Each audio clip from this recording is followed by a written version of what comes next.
Hello friends, welcome back to media talks. நான் உங்கள் மௌனிகா. இன்றைக்கி எபிசோட எனக்கு இந்த ஒரு விஷயம் வந்து ரொம்பவே ஆறுதலாக இருந்துச்சு. ரொம்ப நாளுக்கு அப்புறம் நான் தான் சொன்னேன் இல்லையா, வீக்காக சீனில் இருந்தாலே போதும், அவங்களோட ப்ரெசன்ஸ் இருந்தாலே போதும், நமக்கு ஏதோ ஒரு ஹாப்பி வைப்ஸ் இருக்கும், நம்மளை அறியாமல் நமக்கு வந்து அதை ஒரு ஹாப்பினஸ் கொடுக்கும் அப்படின்னு சொல்லி நிறைய இடத்துல நான் சொல்லியிருப்பேன். அதே மாதிரி எனக்கு வீக்காவோட சீன்ஸ் இருந்தபோது எனக்கு அவ்வளோ ஒரு ஹாப்பினஸ் இருந்துச்சு. என்ன அறியாமலே அந்த சீன், அதாவது எல்லாத்தையும் தாண்டி ரொம்ப நாளுக்கு அப்புறம் அந்த ஹக் சீனுமே நம்மளால் பார்க்க முடிஞ்சிச்சு. ஸோ நாங்கள் எங்களை ஹக் பண்ணி கட்டுமா இல்லை கூட அந்த காவேரியோட க்யூட் ரியாக்ஷன்ஸ், அதுக்கப்புறம் வந்து பார்த்தீங்கன்னா அந்த காவேரி இழுத்த அப்படியே அணைச்சிப்பார் இல்லையா, அது ரொம்பவே நல்லா இருந்துச்சு. ஸோ என்னை ரொம்ப விரும்பி பார்த்தேன். இது வரைக்கும் நான் ரிப்பீட்டட் சீன் பார்த்து ரொம்ப நாள் ஆச்சு. ரொம்ப நாளுக்கு அப்புறம் இன்றைக்கி அந்த ரிப்பீட்டட் சீனுமே பார்த்தேன். அந்த ஹக் பண்ணுற சீன் அது 2 நிமிஷம் கூட இருக்காது, ஒரு நிமிஷம் தான் இருக்கும். அந்த ஒரு நிமிஷமே ரிப்பீட்டடாக ஒரு 2, 3 to 4 டைம்ஸ் அதை பார்த்துருப்பேன். எனக்கு அவ்வளோ பிடிச்சிருந்துச்சு. அவர் வந்து இழுத்து அணைச்ச விதம், அதுக்கப்புறம் வந்து பார்த்தீங்கன்னா என்னம்மா அது அழகாக பேசுவார் இல்லையா, அந்த டைலாக் அவரோட வாய்ஸ்க்கும் அதுவுமே ரொம்ப நல்லா இருந்துச்சு. அது ரொம்ப நாளுக்கு அப்புறம் இந்த சீன்ஸை என்ஜாய் பண்ணி பார்த்தேன். ரொம்ப இதுதான் கொஞ்சம் வந்து நல்லா இருந்துச்சு எனக்கு பார்க்கும்போது. எப்பயுமே இந்த மாமி ஏன் தான் கரடி புகுந்த மாதிரி புகுந்துறாங்களோ தெரியல, அன்றைக்கும் அப்படி தான் விஷயத்த சொல்ல வரும்போது கரெக்டாக புகுந்துட்டாங்க. இங்கேயும் அப்படி தான் கொஞ்ச நேரம் கூட பேச விடாமல் திருப்பி வந்துட்டாங்களே அப்படின்னு சொல்லிட்டு மாமி மேலே எனக்கு கொஞ்சம் வருத்தமாக தான் இருக்குது. ஏன் மாமிக்கிட்ட உண்மையை சொல்ல மாட்டாங்க, இப்போ வரைக்கும் வந்து விளையாடிட்டு இருக்காங்கன்னு தெரியல. மாமிக்கிட்ட உண்மையை சொன்னால் அட்லீஸ்ட் அவங்க ஒரு பக்கம் ஹெல்ப் பண்ணுவாங்களே அப்படின்னு எனக்கு ஒரு பக்கம் வருத்தமாகவே தான் இருந்துகிட்ருக்கு. ஸோ விஜய் வந்து எல்லாத்தையுமே சொல்லிட்டுறாங்க, நடந்த விஷயம் எல்லாத்தையுமே. அப்போ கூட காவிரி வந்து பார்த்தீங்கன்னா நீங்கள் வெளியில் விஷயத்தை முடிச்சுட்டு வாங்க, அதுக்கப்புறம் இருந்தாலும் பார்த்துக்கலாம், இது ரொம்ப தப்பாக இருக்குங்க இந்த டயலாக், இதை பற்றி நம்ம தனியாக டிஸ்கஸ் பண்ணுவோம்.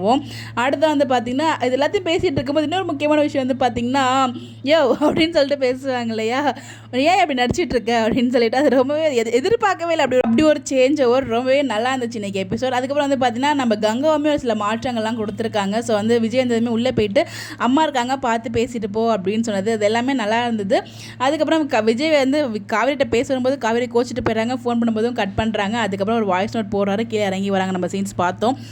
நேற்றுக்கே தெரியும் அவங்க உண்மையை சொல்ல மாட்டாங்க, இப்போ ரிவீல் பண்ண மாட்டாங்க அப்படின்னு சொல்லிட்டு. பட் ஆனாலும் இருந்ததுல வந்து ஏன் இன்னுமே வந்து நீங்கள் காவேரியை முடிச்சுட்டு, அதான் காவேரிகிட்ட உண்மையை சொல்லிட்டாரு, அதுக்கப்புறம் அந்த பொண்ணு ஒத்துக்காததுக்கு இவர் என்னம்மா பண்ணுவார், கடைசியில் என் பிள்ளைய நடிக்கிறேன்னு சொல்லிட்டேம்மா அப்படிங்கிற மாதிரி தான் இருந்துச்சு.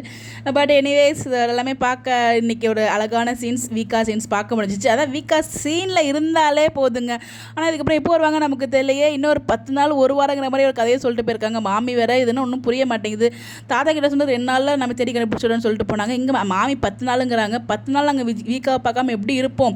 ஸோ அதெல்லாம் நடக்கும் போதே ஒரு மாதிரி தான் இருந்துச்சு. ஸோ மாமி கிட்ட காவேரி பேசின அந்த விதமும் நல்லா இருந்தது.